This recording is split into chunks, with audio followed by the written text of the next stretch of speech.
ஜெர்மனியில் சமூக நலன்களில் மாற்றத்தை ஏற்படுத்த போகும் ஒரு பெரிய சீர்திருத்தத்தை நாடாளுமன்றம் அங்கீகரித்துள்ளது. தற்போதைய குடிமக்களுக்கான உதவித்தொகை படிப்படியாக ஒரு புதிய அடிப்படை வருமான ஆதரவு முறையால் மாற்றப்படும். இந்த புதிய விதிகள் இந்த ஆண்டு ஜூலை 1 முதல் ஆரம்பிக்கப்படும் என்று எதிர்பார்க்கப்படுகிறது. குறித்த விதிகள் அரசாங்கத்தின் சலுகைகளை பெறும் மில்லியன் கணக்கான ஜெர்மன் மக்களை பாதிக்கும். பழைய முறைமையின் கீழ் சலுகைகளை இழக்காமல் மக்கள் முதல் ஆண்டில் 40,000 யூரோக்கள் வரை சேமிப்பை வைத்திருக்க முடியும். புதிய முறைமையின் கீழ் ஒருவர் ஆதரவுக்காக விண்ணப்பிக்கும் போது சேமிப்பு உடனடியாக சரிபார்க்கப்படும். இதற்கமைய வங்கி கணக்குகள், அவசர நிதிகள் அல்லது ETF முதலீடுகள் போன்ற பல வகையான சேமிப்புகள் சொத்துக்களாக கணக்கிடப்படும்.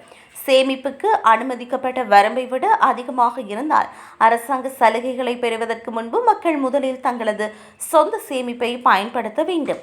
இந்நிலையில் இந்த சீர்திருத்தம் மக்களை விரைவாக வேலையொன்றில் ஈடுபட உதவும் என்று அரசாங்கம் நம்புகிறது.